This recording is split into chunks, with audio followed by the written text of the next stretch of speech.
ആത്മാവിൻ തീനാളങ്ങൾ മഴയായി പെയ്യട്ടെ. ആത്മാവിൻ തീനാളങ്ങൾ മഴയായി പെയ്യട്ടെ. ആദിമസഭയുടെ കൂട്ടായ്മയിൽ ആത്മാവിൻ തീമഴ പെയ്തതുപോ. ദൈവത്തെ മനുഷ്യനിലേക്ക് കൊണ്ടുവരിക എന്നതാണ് ദൈവത്തിൻ്റെ വ്യവസ്ഥ. പക്ഷെ മനുഷ്യൻ ബിംബാരാധനയും പാപം ചെയ്തും സ്വാതന്ത്ര്യത്തോടു കൂടി പിശാചിനെ കേട്ടുകൊണ്ട് ആദവും ഹവ്വയും തുടങ്ങിയതുപോലെ എല്ലാവരും അങ്ങനെ ജീവിക്കുന്നത് കൊണ്ട് ദൈവത്തിന് അഥവാ യഹോവയ്ക്ക് ത്രിത്വത്തിലെ രണ്ടാമത്തെ പടിയിലേക്ക് പോകേണ്ടി വന്നു. ദൈവത്തിന് ത്രിത്വത്തിലെ ഒന്നാമത്തെ പടിയായ യഹോവയ്ക്ക് ഒന്നാമത്തെ പടിയിൽ നിന്നുകൊണ്ട് ഒന്നാമത്തെ അവസ്ഥയെ മനുഷ്യനിലേക്ക് കൊടുക്കുവാൻ കഴിയാതെ പോയതുകൊണ്ട്, കഴിയാതെ പോവുക എന്ന് പറഞ്ഞാൽ ദൈവത്തിന് എന്തെങ്കിലും കഴിയുകയില്ല എന്നല്ല, കഴിയേണ്ട വ്യവസ്ഥയില്ലാത്തതുകൊണ്ട് ത്രിത്വത്തിലെ ഒന്നാമനായ പിതാവ് രണ്ടാമൻ്റെ പടിയിലേക്ക് പോകേണ്ടി വന്നു. അതാണ് ദൈവത്തിൻ്റെ ആളത്വമായ ദൈവപുത്രൻ എന്നത് ഈ കഴിഞ്ഞ പ്രഭാഷണത്തിൽ ഞാൻ പറഞ്ഞു. ദൈവവ്യവസ്ഥയുടെ ഈ രണ്ടാം ഘട്ടം മനസ്സിലാകണമെങ്കിൽ ക്രിസ്തു എന്താകുന്നു എന്ന് നമ്മൾ അറിയണം. ദൈവവ്യവസ്ഥയുടെ രണ്ടാം ഘട്ടം ക്രിസ്തുവാണ്. ക്രിസ്തു എന്താണ് വേദപുസ്തക പ്രകാരം എന്നറിയണം. ഇപ്പോൾ തൃശ്ശൂരേക്ക് പോകുന്ന റോഡിലൂടെ പാലക്കാട് നിന്ന് നമ്മൾ വാഹനം വിടുകയാണെങ്കിൽ ഇടയ്ക്കിടയ്ക്ക് പല വഴികളും ഉണ്ട്. അതിലൊരു വഴി മലമ്പ്രദേശത്തേക്ക് പോകുന്നതായിരിക്കാം, മറ്റൊരു വഴി താഴ്വരയിലേക്ക് പോകുന്നതായിരിക്കാം, ഒരു പ്രധാന വഴിയുടെ കൈവഴികൾ ഉണ്ടാകാം. ഇതുപോലെ യേശുക്രിസ്തുവിനെയും ഫോളോ ചെയ്യുമ്പോൾ വചന വ്യവസ്ഥ അനുസരിച്ച് ഫോളോ ചെയ്യണം. ക്രിസ്തു എന്താകുന്നു നാം അറിയണം. ക്രിസ്തുവിൻ്റെ മൂലകങ്ങൾ ഏതാണ്? ക്രിസ്തുവിലും അനേകം സംയുക്തകങ്ങളുണ്ട്. ഒന്ന്, അവൻ്റെ ജനനം വചനം ഉപയോഗിച്ചായിരുന്നു. വചനം ഉപയോഗിച്ച്, അതാണ് ഒന്നാമത്തെ മൂലകം. സ്ത്രീയുടെ ഉദരത്തിൽ സാധാരണ പിറക്കുന്നത് വചനമല്ല. ശിശു ജനിക്കുന്നത് പുരുഷ ബീജവും സ്ത്രീയുടെ അണ്ടവും ചേർന്നാണ്. എന്നാൽ മറ്റൊരു സ്ത്രീ മറിയം, ആ സ്ത്രീയുടെ ഉള്ളിൽ ജഡാവതാരമുണ്ടായത് മനുഷ്യൻ്റെ ബീജ അണ്ടങ്ങൾ ഉപയോഗിച്ചുകൊണ്ടല്ല. ഈ തിരിച്ചറിവാണ് ഒന്നാമത്തെ തിരിച്ചറിവ്. രണ്ടാമത്തെ തിരിച്ചറിവ് അവൻ്റെ ദിവ്യ പ്രകൃതിയും മനുഷ്യപ്രകൃതിയും ഇഴുകിച്ചേർന്നതാണ്. ക്രിസ്തുവിൻ്റെ ശരീരം, ക്രിസ്തുവിൻ്റെ ആത്മാവ്, ഇത് രണ്ടും ഒന്നിച്ചിരിക്കുമ്പോൾ അവൻ്റെ ദിവ്യ പ്രകൃതിയും മനുഷ്യപ്രകൃതിയും ഒന്നിച്ചു ചേർന്നതാണ്. ഇതിനെ ഞാൻ അല്പം മുമ്പ് ഹിപ്പോസ്റ്റാറ്റിക് യൂണിയൻ എന്ന് പറഞ്ഞു. മനുഷ്യൻ്റെ സ്വാഭാവികമായ പ്രകൃതിയിൽ ദൈവത്തിൻ്റെ സുന്ദരമായ വിശുദ്ധിയുടെ പ്രകൃതി. അങ്ങനെ ക്രിസ്തുവിൻ്റെ ജഡാവതാരം എന്ന് പറയുന്നത് അവൻ്റെ മനുഷ്യപ്രകൃതിയും അവൻ്റെ ദിവ്യ പ്രകൃതിയും ഒന്നിച്ചു ചേർന്നതാണ്. ഇതാണ് ക്രിസ്തുവിലെ രണ്ടാമത്തെ മൂലകം. മൂന്നാമത്തേത്, അവൻ്റെ മനുഷ്യ ജീവിതത്തിൽ തന്നെ തേജസ് അതിലുണ്ടായിരുന്നു. മനുഷ്യ ജീവിതത്തിൽ ഏറെ തേജസ് ഉണ്ടായിരുന്നു. കാമം, ക്രോധം, ലോഭം, മോഹം, ചതി, വഞ്ചന, അസൂയ, വെറുപ്പ് മുതലായ പ്രകൃതി ഒന്നുമില്ലാതെ ക്രിസ്തു എന്ന വ്യക്തിയുടെ ജഡപ്രകൃതിയിൽ തേജസ് മാത്രമേ ഉണ്ടായിരുന്നുള്ളൂ. ഇതാണ് ക്രിസ്തു എന്ന വ്യക്തിത്വത്തിൻ്റെ രണ്ടാമത്തെയും മൂന്നാമത്തെയും മൂലകം. നാലാമത്തെ മൂലകം അവൻ്റെ മരണാനുഭവമാണ്. അവൻ മരണത്തിലേക്ക് സ്വയം ഇറങ്ങിപ്പോവുകയാണ് ചെയ്തത്. വേണമെങ്കിൽ മരിക്കാമായിരുന്നു, മരിക്കാതെ ഇരിക്കുകയും ചെയ്യാമായിരുന്നു. വേണമെന്ന് തന്നെ വെച്ചു. മറ്റൊരു പോംവഴിയില്ലായിരുന്നു. മാനവ വംശത്തിൻ്റെ പാപത്തെ വെട്ടിനിരത്തി തന്നിൽ വിശ്വസിക്കുന്ന എല്ലാവർക്കും നിത്യരക്ഷ കൊടുക്കുവാൻ പിതാവ് ഏൽപ്പിച്ചപ്പോൾ മരിക്കുക എന്നതിനേക്കാൾ കുറഞ്ഞ ഒന്നും ചെയ്യുവാനില്ലാത്തത് കൊണ്ട് മരിക്കുക തന്നെ ചെയ്തു. അവൻ മരണത്തിലേക്ക് പ്രവേശിച്ചു. അവൻ മരണത്തിലൂടെ കടന്നുപോയി. വളരെ ഫലവത്തായ ഒരു മരണമായിരുന്നു. എൻ്റെ അപ്പൻ മരിച്ചത് മരിക്കേണ്ടി വന്നു, മരിച്ചു എന്നല്ലാതെ യാതൊരു ഫലവും ഞങ്ങളുടെ തറവാടിനുണ്ടാക്കി തന്നില്ല. എൻ്റെ അമ്മ മരിക്കേണ്ടി വന്നപ്പോൾ മരിച്ചു എന്നുള്ളതല്ലാതെ മരണം കൊണ്ട് ഒരു ഫലവും ഉണ്ടാക്കി തന്നിട്ടില്ല. എന്നാൽ ക്രിസ്തുവിൻ്റെ മരണം, അതാണ് നാലാമത്തെ മൂലകം. ക്രിസ്തുവിൻ്റെ മാത്രം മരണം കൊണ്ട് അതിൽ വിശ്വസിക്കുന്നവന് പാപമോചനം റെഡി. ഒന്ന് കൈകൾ കൊട്ടി കർത്താവിനെ മഹത്വപ്പെടുത്തുക. ക്രിസ്തുവിൻ്റെ മരണത്തിൽ വിശ്വസിക്കുന്നവന് ആദാമിൻ്റെ മരണം ഭയങ്കരമായിരുന്നു, ക്രിസ്തുവിൻ്റെ മരണം അതിനേക്കാൾ ഭയങ്കരമായിരുന്നുവെങ്കിലും ആദാമിൻ്റെ മരണം കൊണ്ട് ആർക്കും ഒരു മണ്ടയ്ക്കായും കിട്ടിയില്ല. എന്നാൽ ക്രിസ്തുവിൻ്റെ മരണം കൊണ്ട് നിത്യത നമുക്ക് കിട്ടുകയാണ്. ക്രിസ്തുവിൻ്റെ മരണം വളരെ പ്രയോജനകരമായിരുന്നു. അതുകൊണ്ട് മനുഷ്യന് കിട്ടിയത് ഏറ്റവും വലിയ അനുഗ്രഹമാണ്. ആ ഏറ്റവും വലിയ അനുഗ്രഹം എന്ന് പറഞ്ഞാൽ പാപമോചനത്തിൻ്റെ അനുഗ്രഹം. വിശ്വസിക്കുന്നവർക്ക് വേണ്ടി വിശുദ്ധിയുടെ കൃപ അത് കിട്ടുന്നു. ക്രിസ്തുവിൻ്റെ മരണം കൊണ്ട് ഫലമുണ്ടായി. വിശ്വസിക്കുന്നവർക്കെല്ലാം നിത്യത കിട്ടുവാനിടയായി. ക്രിസ്തുവിൻ്റെ ദിവ്യപ്രകൃതിയും മനുഷ്യപ്രകൃതിയും കഷ്ടപ്പാടുകളോട് കൂടിയ ഒന്നായിരുന്നു എന്നതാണ് അഞ്ചാമത്തെ കാരണം. ക്രിസ്തു എന്ന മൂലകം, അതിലുള്ള സംയുക്തകങ്ങൾ, അത് ഏതേത് എന്ന് പരിശോധിക്കുമ്പോൾ ക്രിസ്തുവിൻ്റെ മരണത്തിൽ ഉൾക്കൊള്ളുന്ന ഒരു സംഭവമാണ് നിരവധി കഷ്ടപ്പാടുകൾ ഉണ്ടായിരുന്നു. ക്രിസ്തുവിൻ്റെ ജീവിതം മുഴുവനും കഷ്ടപ്പാടുകൾ ഉള്ളതല്ലായിരുന്നു. എന്നാൽ അവസാനത്തെ മണിക്കൂറുകൾ കഷ്ടപ്പാടുകളോട് കൂടിയതായിരുന്നു. ദൈനംദിന ജീവിതത്തിൽ കഷ്ടപ്പാടുകൾ അനുഭവിക്കുന്നവർ ക്രിസ്തുവിനെ ധ്യാനിച്ചാൽ അവൻ്റെ മരണത്തിൻ്റെ ഫലസിദ്ധിയും കഷ്ടപ്പാടിൻ്റെ ഫലസിദ്ധിയും അവനിലേക്ക് വരികയും അവൻ്റെ പുനരുത്ഥാനത്തിലേക്ക് അവനെ കൊണ്ടെത്തിക്കുകയും ചെയ്യും. ക്രിസ്തുവിൻ്റെ മൂലകത്തിൽ അഞ്ചാമത്തേത് അവൻ പുനരുത്ഥാനം ചെയ്തു എന്നതാണ്. ക്രിസ്തു മാത്രം പുനരുത്ഥാനം ചെയ്തു. ക്രിസ്തു ഇന്ന് ജീവിക്കുന്നു പുനരുത്ഥാനം ചെയ്ത്. അതാണ് അവൻ്റെ പ്രത്യേകത. പുനരുത്ഥാനത്തിന് ശേഷം ദൈവം മാത്രമായി തീരുവാൻ ക്രിസ്തു തൻ്റെ മനുഷ്യത്വം ഉപേക്ഷിച്ചുമില്ല. പുനരുത്ഥാനം ചെയ്തപ്പോഴും മനുഷ്യത്വത്തോടു കൂടി, മനുഷ്യൻ്റെ ആളത്വത്തോടു കൂടിയാണ് അവൻ പുനരുത്ഥാനം ചെയ്തത്. ക്രിസ്തു ഇന്നും മനുഷ്യനാണ്. ക്രിസ്തു ഇന്നും മനുഷ്യനായി സ്വർഗത്തിൽ പിതാവായ ദൈവത്തിൻ്റെ വലതുഭാഗത്ത് ഇരിക്കുകയാണ്. എന്നാൽ ക്രിസ്തുവിൻ്റെ ശക്തി, the power of Jesus Christ, that is ന്യൂമാറ്റോളജി എന്ന് പറയുന്ന ഒരു സംഭവമാണത്. പരിശുദ്ധാത്മശാസ്ത്രം, പരിശുദ്ധാത്മാവ്, ക്രിസ്തുവിൽ നിന്ന് പുറപ്പെട്ട പവർ, അത് പിതാവിൽ നിന്നും പുറപ്പെട്ട് ക്രിസ്തുവിലൂടെ യാത്ര ചെയ്ത് പരിശുദ്ധാത്മാവായി തീരുന്നു. ആ പരിശുദ്ധാത്മാവ് ലോകത്തിലേക്ക് ഇറങ്ങി വരികയാണ്. പുനരുത്ഥാനം ചെയ്തതിന് ശേഷം ദൈവത്തിൻ്റെ ആത്മാവ് ഇറങ്ങി വരികയാണ്. ക്രിസ്തു ഇപ്പോഴും ഏക പുരോഹിതനായും ഏക മധ്യസ്ഥനായും സ്വർഗത്തിൽ മനുഷ്യാകൃതിയോടുകൂടി ഇരിക്കുന്നുണ്ട്.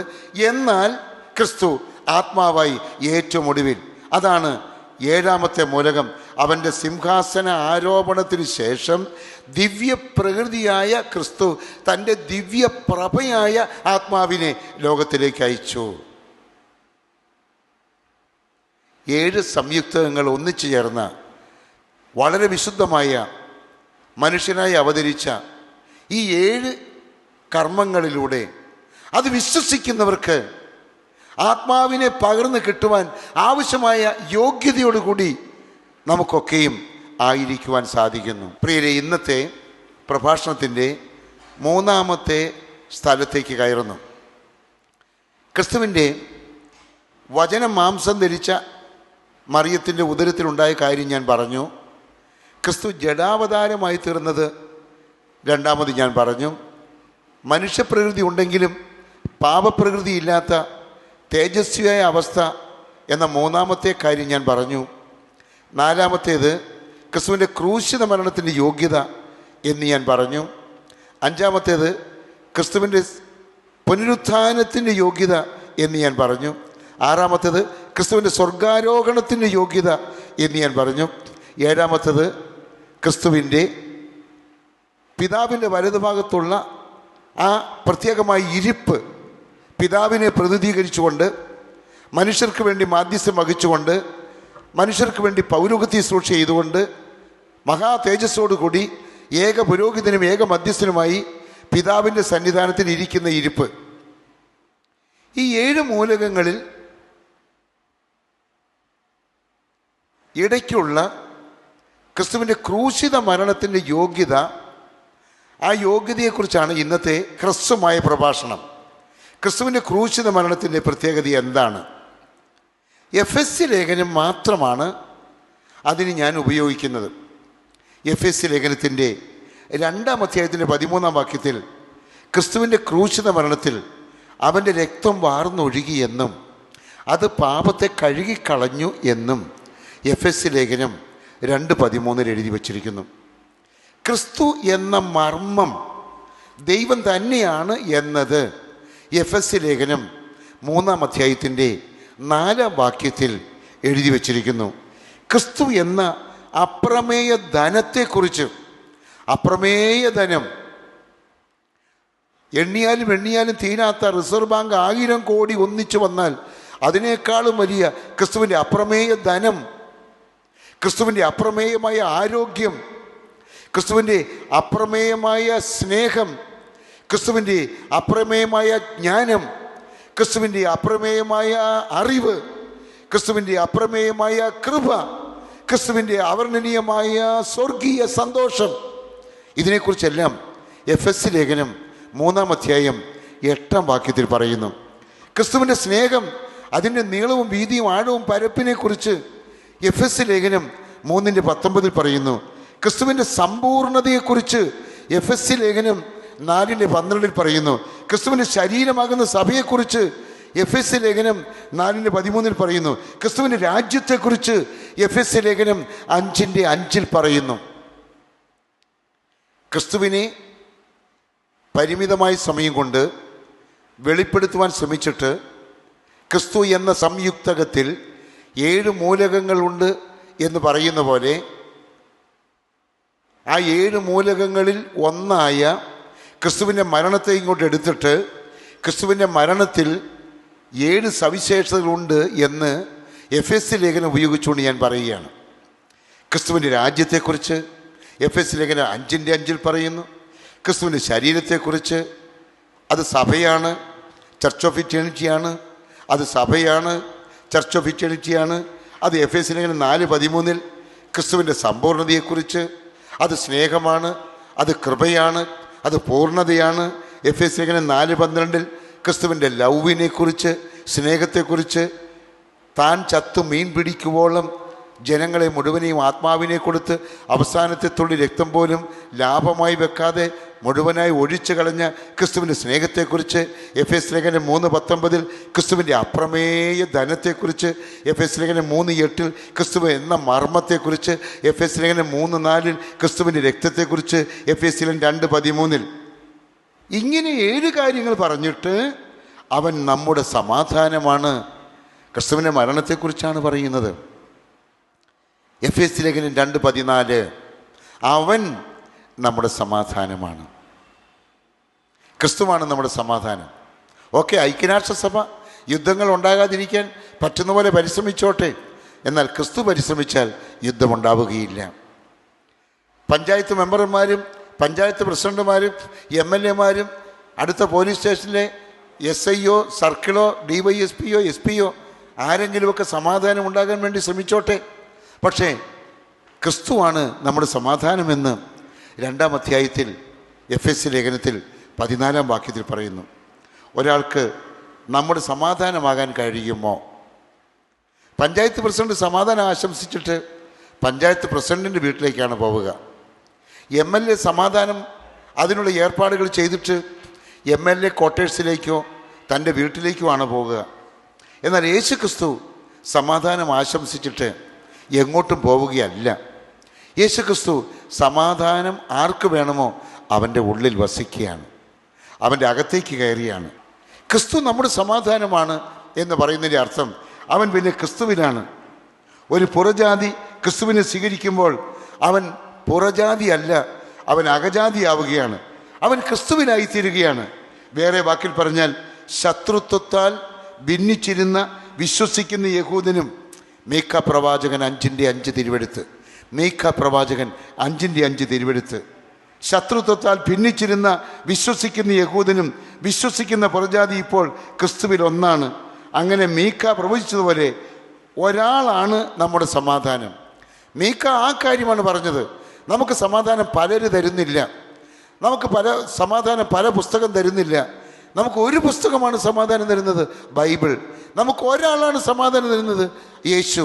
ഇതാണ് മീക്ക പ്രവാചകൻ 5-ാം അധ്യായത്തിൻ്റെ 5-ാം വാക്യത്തിൽ പറയുന്നത്. അയാൾ ഈ ഉദ്ദേശത്തോടു കൂടിയാണ് വന്നത്. യേശു ക്രിസ്തു നമുക്ക് സമാധാനം തരിക എന്ന് ഏക ഉദ്ദേശത്തോടു കൂടിയാണ് വരുന്നത് എന്ന് ലൂക്കോസിൻ്റെ 2:14 സമാധാന പ്രഭുവായി പ്രവാചകന്മാർ യേശുവിനെ കുറിച്ച് പറഞ്ഞിരിക്കുന്നു. സമാധാന പ്രഭുവായി യേശുവിനെ കുറിച്ച് പ്രവാചകനായ യേശയ്യാവ് 9:6 പറഞ്ഞു. സമാധാന പ്രഭുവായി യേശുവിനെ കുറിച്ച് പ്രവാചകനായ യേശയ്യാവ് 53:5 പറഞ്ഞു. സമാധാന പ്രഭുവായി യേശുവിനെ കുറിച്ച് ഹഗ്ഗായി 2:9 പറഞ്ഞു. സമാധാന പ്രഭുവായി യേശുവിനെ കുറിച്ച് സെക്കരിയാവ് 9:10 പറഞ്ഞു. ബൈബിൾ പഠിപ്പിക്കുന്നു യേശയ്യ 9:6 അനുസരിച്ച്, യേശയ്യ 53:5 അനുസരിച്ച്, ഹഗ്ഗായി 2:9 അനുസരിച്ച്, സെക്കരിയ 9:10 അനുസരിച്ച് അവനാണ് നമ്മുടെ സമാധാനം. യേശുവാണ് നമ്മുടെ സമാധാനം. സമാധാനം ക്രിസ്തുവിൻ്റെ വ്യക്തിത്വത്തോട് ബന്ധപ്പെട്ടതാണ്. സമാധാനം ക്രിസ്തുവിൻ്റെ പ്രവൃത്തിയോട് ബന്ധപ്പെട്ടതാണ്. ദൈവത്തോടുള്ള സമാധാനം നമുക്കുണ്ടാക്കി തരുന്നു. ന്യായപ്രമാണം എന്ന ശത്രുത്വവും യേശു മാറ്റിയിരിക്കുന്നു. നിങ്ങൾ പറയാറില്ലേ, അയൽവാസികൾ ശത്രുദോഷം ചെയ്തു, നാട്ടുകാർ ശത്രുദോഷം ചെയ്തു, വീട്ടിലുള്ളവർ ശത്രുദോഷം ചെയ്തു. പലപ്പോഴും പലരും പറയാറില്ലേ, അത് ശത്രുദോഷമാണ്, ഇത് ശത്രുദോഷമാണെന്ന്. വിശുദ്ധ വേദപുസ്തകം പഠിപ്പിക്കുന്നു ശത്രുത്വം ഇല്ലാതെയാക്കി യേശുക്രിസ്തു എന്ന്. യേശുക്രിസ്തുവാണ് ശത്രുത്വം ഇല്ലാതെയാക്കിയത്. പുതിയ നിയമത്തിൽ 6 സ്ഥലത്ത് യേശു ശത്രുത്വം അവസാനിപ്പിച്ചു എന്നെഴുതിയിരിക്കുന്നു. യേശു മാത്രമാണ് ശത്രുത്വം അവസാനിപ്പിക്കുന്നത്. ഇത് ബൈബിളിൽ 6 സ്ഥലത്തുണ്ട്. ലൂക്കോസ് 23:12 ലൂക്കോസ് 23:12 യേശു ശത്രുത്വം ഇല്ലാതെയാക്കി തരും. റോമർ 8:7 യേശു ശത്രുത്വം ഇല്ലാതെയാക്കി തരും. റോമർ 8:7 യേശു ശത്രുത്വം ഇല്ലാതെയാക്കി തരും. ഗലാത്യർ 5:20 യേശു ശത്രുത്വം ഇല്ലാതെയാക്കി തരും. ഗലാത്യർ 5:20 യേശു ശത്രുത്വം ഇല്ലാതെയാക്കി തരും. എഫേസ്യ ലേഖനം 2:14 യേശുവാണ് സമാധാനം തരുന്നത്. എഫേസ്യ ലേഖനം 2:14 യേശുവാണ് സമാധാനം നൽകുന്നത്. എഫേസ്യ ലേഖനം 2:14 യേശുവാണ് സമാധാനം നൽകുന്നത്. യാക്കോബിൻ്റെ 4:4 യേശുവാണ് സമാധാനം തരുന്നത്. യേശുവാണ് സമാധാനം തരുന്നത്. ന്യായപ്രമാണവും കർമാനുഷ്ഠാനവും ഇസ്രായേലിന് ചുറ്റുമുള്ള ഒരു വേലിക്കെട്ടായിരുന്നു എന്ന് യേശയ്യാവ് 5:2. ന്യായപ്രമാണവും അതിലെ കർമാനുഷ്ഠാനങ്ങളും ഇസ്രായേലിന് ചുറ്റുമുള്ള ഒരു വേലിക്കെട്ടായിരുന്നു. എന്നാൽ യേശുവാകട്ടെ ക്രൂശിന്മേൽ വെച്ച് ശത്രുത്വം ഇല്ലാതെയാക്കി. ശത്രുവിനെ കൊന്നില്ല, ശത്രുത്വത്തെ കൊന്നു. യഹൂദനും ജാതിയും തമ്മിലും ദൈവവും മനുഷ്യനും തമ്മിലുണ്ടായിരുന്ന അകൽച്ചയെ മാറ്റി. ഇതാണ് പുതിയ നിയമം ചെയ്തത്. കൊളോസ്യർ 2:14 ജാതിയും മതവും തമ്മിലുള്ള ശത്രുത്വം ഇല്ലാതെയാക്കി. ഏക ശരീരത്തിൽ ദൈവത്തോട് നിരപ്പിച്ചു എന്ന് കൊളോസ്യ ലേഖനം 1:20. ഏക ശരീരത്തിൽ ദൈവത്തോട് നിരപ്പിച്ചു എന്ന് കൊളോസ്യ ലേഖനം 1:20. ദൈവത്തെ നമ്മോട് നിരപ്പിക്കുകയല്ല, നമ്മെ ദൈവത്തോട് നിരപ്പിച്ചു. ഇതാണ് റോമർ 5:10. നമ്മെ ദൈവത്തോട് നിരപ്പിച്ചു. ഇതാണ് 2 കൊരിന്ത്യർ 5:18. നമ്മെ ദൈവത്തോട് നിരപ്പിച്ചു. ദൈവത്തെ ഇങ്ങോട്ട് നിരപ്പിക്കുകയല്ല, ദൈവം ദൈവവും പരിശുദ്ധനുമാണ്. നമ്മെ ദൈവത്തോട് യേശു നിരപ്പിച്ചു. യേശുവിൻ്റെ മരണത്തിലൂടെ വിശ്വസിക്കുന്നവർക്ക് വേണ്ടി ദൈവം നമ്മളിലേക്ക് സമാധാനവും നമ്മൾ ദൈവത്തോട് അങ്ങേയറ്റം നിരപ്പുമുള്ളവരായി തീർന്നു. അവനോട് ഏകീഭവിക്കുന്നു. വിശ്വാസി ക്രിസ്തുവിനോടുകൂടി ക്രൂശിക്കപ്പെടുകയാണ്. വിശ്വാസി ക്രിസ്തു ക്രൂശിക്കപ്പെടുമ്പോൾ വിശ്വാസി ക്രിസ്തുവിനോട് കൂടി ക്രൂശിക്കപ്പെടുകയാണ്. നിങ്ങളുടെ മുമ്പിൽ നിൽക്കുന്ന ഞാനും എൻ്റെ മുമ്പിൽ നിൽക്കുന്ന നിങ്ങളും ക്രിസ്തു വിശ്വസിച്ചവരാണെങ്കിൽ പാപത്തിന് വേണ്ടി ക്രൂശിക്കപ്പെട്ടവരാണ്. ക്രിസ്തു വിശ്വസിക്കുന്നവരെങ്കിൽ അന്ധവിശ്വാസങ്ങൾക്കെതിരെ ക്രൂശിക്കപ്പെട്ടവരാണ്. ക്രിസ്തു വിശ്വസിക്കുന്നവരെങ്കിൽ ജീവിത വിശുദ്ധിക്ക് വേണ്ടി ക്രൂശിക്കപ്പെട്ടവരാണ്. നമ്മളിപ്പോൾ മറ്റൊരു ക്രിസ്തുവാണ്. പേരെന്താ? അമ്മണീന്ന്. എവിടെയാണ് അമ്പിളിയുടെ വീട്? പെരുമ്പാവൂര്. പെരുമ്പാവൂര്. ഈ ഫോൺ നമ്പർ പറയാവോ? അറിയത്തില്ല. ഓർക്കുന്നില്ലല്ലേ? ഇല്ല. ഓക്കെ. നേരത്തെ പെരുമ്പാവൂര് വെച്ച് ഞാനും നിങ്ങളും ഒന്നിച്ച് മക്കളുടെ കാര്യം പ്രാർത്ഥിച്ചു. മക്കൾക്ക് ജോലി കിട്ടാനായിരുന്നോ? അതെ. കുവൈറ്റിൽ ജോലി കിട്ടുമെന്ന് പറഞ്ഞതുപോലെ കിട്ടിയോ? കിട്ടി. അവരെ അനുഗ്രഹിക്കണമേ എന്ന് ഇപ്പൊ പ്രാർത്ഥിക്കട്ടെ. പ്രാർത്ഥിക്കണം. എവിടെയാ? ഓളനാട്, വരാപ്പുഴയ്ക്കടുത്ത്. അതായത് യമുനയ്ക്കിപ്പോ ഒത്തിരി അനുഗ്രഹങ്ങൾ ഉണ്ടായിട്ടുണ്ട്. ഒന്ന് ആദ്യത്തെ അനുഭവം, എൻ്റെ ഭർത്താവ് അങ്ങനെ കുടുംബത്തിലെ കാര്യങ്ങളൊന്നും നോക്കില്ലായിരുന്നു, ഉത്തരവാദിത്വം കുറവായിരുന്നു. ഞാൻ സാറിനോട് ഒന്ന് പറഞ്ഞു, സാറ് പ്രാർത്ഥിച്ചുകൊണ്ട് പറഞ്ഞു. പിറ്റേ ദിവസം മുതൽ കുടുംബത്തിലെ എല്ലാ കാര്യങ്ങളും സാക്ഷ്യം പറയുകയും ചെയ്തു. വലിയൊരു അനുഗ്രഹം ഉണ്ടായി. കഴിഞ്ഞ ദിവസം രാവിലെ, തിങ്കളാഴ്ചയാണെന്ന് എൻ്റെ ഓർമ്മ, എന്നെ രാവിലെ 6 മണിക്ക് എനിക്കൊരു കോള് വന്നിരിക്കുന്നു. ദൂരത്ത് നിന്നാണ്. ഞാൻ നിങ്ങളുടെ സാക്ഷ്യം കണ്ടു മുല്ലക്കര സാറിൻ്റെ TV പ്രോഗ്രാമിലൂടെ. സത്യമാണോ എന്ന് എന്നോട് ചോദിച്ചു. സത്യമാണ്. ഉറക്കത്തിലായിരുന്നു ഞാൻ. പക്ഷേ എൻ്റെ സത്യമാണ്, ഞാൻ പറഞ്ഞതല്ല എന്ന് പറഞ്ഞു. അതെ, അതുപോലെ ലോകത്തിൽ ആർക്കും ഇത് സത്യമാണെന്ന് അറിയാൻ വേണ്ടിയിട്ടാണ് ഞങ്ങൾ എപ്പോഴും അവരോട് തന്നെ ഫോൺ നമ്പർ ചോദിച്ച് ഫോൺ നമ്പർ പറയിപ്പിക്കുന്നു. അതുകൂടാണ്ട് ഞങ്ങൾക്ക് പറ്റുമെങ്കിൽ ഇവരുടെയൊക്കെ ഇമെയിൽ ID ഒക്കെ കൊടുക്കാൻ കൊടുക്കുന്നത്. ക്രിസ്തു വിശ്വസിക്കുന്നവർക്ക് വേണ്ടി ഈ ദൈവം എല്ലാം ചെയ്യും. അതാണ് ഉത്തരം. രണ്ടാമത്തെ കാര്യമാണ് വിടുതൽ. മകൻ്റെ വിദ്യാഭ്യാസ ലോൺ ശരിയായി. മകനെ ഫീസ് അടയ്ക്കാനായിട്ട് ഭയങ്കര ബുദ്ധിമുട്ടായിരുന്നു ഞങ്ങൾക്ക്. ആ സമയത്ത് സാറിൻ്റെ പ്രാർത്ഥനയാൽ ലോൺ ശരിയായി. എക്സാം എഴുതാൻ സാധിച്ചു. മകൻ്റെ സ്കിൻ ഡിസീസ് സൗഖ്യമായി. കൈകൾ കൊട്ടി കർത്താവിന്റെ മഹത്വപ്പെടുത്തുക. അതെ പ്രിയരെ, ചോദിക്കുന്നതെല്ലാം കൊടുക്കുന്ന ഒരു ദൈവം. ആ ദൈവത്തിൻ്റെ പേരാണ് ക്രിസ്തു. ആ ക്രിസ്തു വെളിപ്പാട് പുസ്തകം 19:13 അനുസരിച്ച് വചനമാണ്. അവൻ്റെ നാമം വചനമെന്ന് പറയപ്പെടുന്നു എന്നാണ്. ഈ വചനമായ ക്രിസ്തുവിനെ, വചനത്തെയാണ് AD 1225 മാർപ്പാപ്പായൊക്കെ വിലക്കിയത്. അപ്പോൾ അത് എന്തൊരു പോഷ്കാണെന്ന് ഓർക്കണം. യഥാർത്ഥ ദൈവത്തിൻ്റെ വചനത്തെ, ബൈബിളിനെ വിലക്കുക എന്നൊക്കെ പറഞ്ഞാൽ എന്ത് പോഷ്കാണ്. ഫോൺ നമ്പർ പറഞ്ഞു. 9847598871. ഓക്കെ മോൾ, താങ്ക് യു. എൻ്റെ പേര് ലിജിമോൾ CC. ഞാൻ ഇവിടെ വേങ്ങൂരിൽ നിന്നും വരുന്നു മുല്ലക്ക സാറിനെ കാണാൻ. സാറിനോട് ഞാൻ പറഞ്ഞു, എനിക്ക് നടുവേദനയാണ്, നട്ടെല്ലിന് വളവുണ്ട്, പിന്നെ നട്ടിലെ സൈഡിലായിട്ടൊരു കല്ല് പോലത്തെ സാധനം കാണിച്ചു. ഡോക്ടറെ കണ്ടു. എക്സ്റേ എടുത്തപ്പോഴാണ് ഇതൊക്കെ മനസ്സിലായത്. പിന്നെ വെള്ളം എടുക്കാനും മറ്റും ബുദ്ധിമുട്ടുണ്ട്. കുനിഞ്ഞുള്ള ജോലികളൊന്നും ചെയ്യാനും പറ്റാതായി. കാഴ്ചയ്ക്ക് ചെറിയ കുറവുണ്ടായിരുന്നു, അതും മാറി. പെരുമ്പാവൂർ ഹാളിൽ വന്ന് സാറിനെ കണ്ട് പ്രാർത്ഥിച്ചതിന് ശേഷം എൻ്റെ അസുഖങ്ങളൊക്കെ മാറി. ഇതെൻ്റെ മകനാണ്. സാറിൻ്റെ അടുത്ത് വന്ന് പ്രാർത്ഥിച്ചതിന് ശേഷമാണ് എനിക്ക് കുട്ടി ഉണ്ടായത്.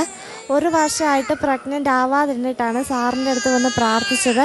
അങ്ങനെ ഉണ്ടായ കുട്ടിയാണ് ഇവൻ്റെ പേര് ഹെൽവിൻ എൽദോസ് എന്നാണ്. അതിന് സാറിന് ഞാൻ നന്ദി പറയുന്നു.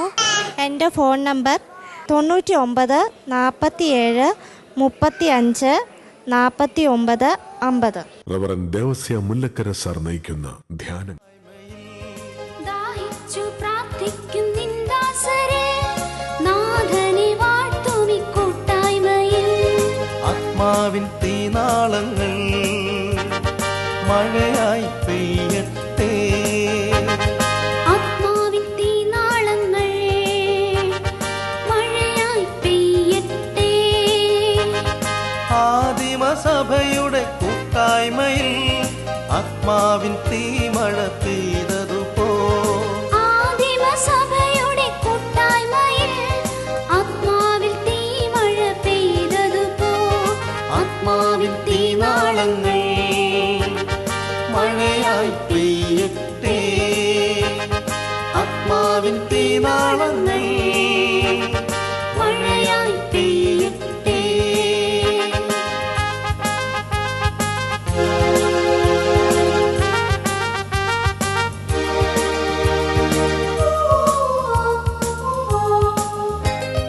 ആത്മാവിൽ ആരാധിക്കും നിന്ദാസരിൽ, ആത്മാവിൽ പ്രാർത്ഥിക്കും കൂട്ടായ്മയിൽ. ആത്മാവിൽ ആരാധിക്കും നിന്ദാസരിൽ, ആത്മാവിൽ പ്രാർത്ഥിക്കും കൂട്ടായ്മയിൽ. ആത്മാവിൻ തീനാളങ്ങൾ മഴയായി പെയ്യട്ടെ. ആത്മാവിൻ തീനാളങ്ങൾ മഴയായി പെയ്യട്ടെ. ആദിമസഭയുടെ കൂട്ടായ്മയിൽ ആത്മാവിൻ തീ തീമഴ പെയ്തതുപോ ആദിമസഭയുടെ കൂട്ടായ്മയിൽ ആത്മാവിൽ തീമഴ പെയ്തതുപോ ആത്മാവിൻ തീനാളങ്ങൾ മഴയായി പെയ്യട്ടെ. ആത്മാവിൻ തീനാളങ്ങൾ മഴയായി പെയ്യട്ടെ.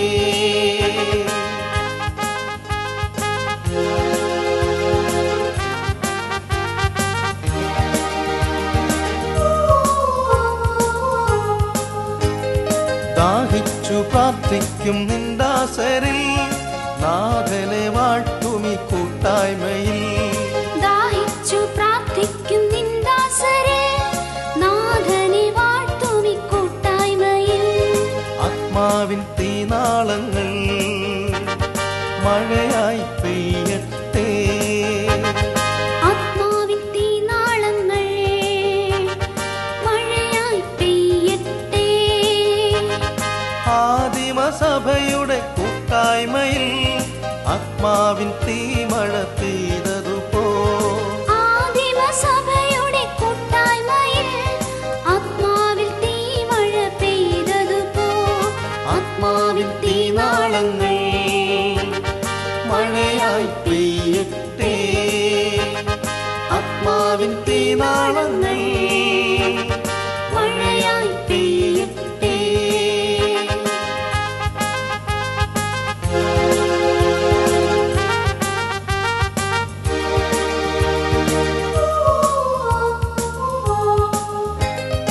ആത്മാവിൽ ആരാധിക്കും നിന്ദാസരിൽ ആത്മാവിൽ പ്രാർത്ഥിക്കും കൂട്ടായ്മയിൽ.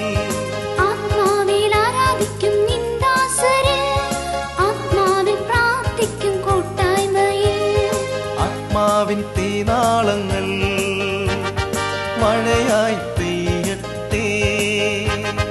ആത്മാവിൻ തീനാളങ്ങൾ മഴയായി പെയ്യട്ടെ. ആദിമസഭയുടെ കൂട്ടായ്മയിൽ ആത്മാവിൻ തീമഴ പെയ്തതുപോ ആദിമസഭയുടെ കൂട്ടായ്മയിൽ ആത്മാവിൽ തീമഴ പെയ്തതുപോ ആത്മാവിൻ തീനാളങ്ങൾ മഴയായി പെയ്യട്ടെ. ആത്മാവിൻ തീനാളങ്ങൾ മഴയായി പെയ്യട്ടെ.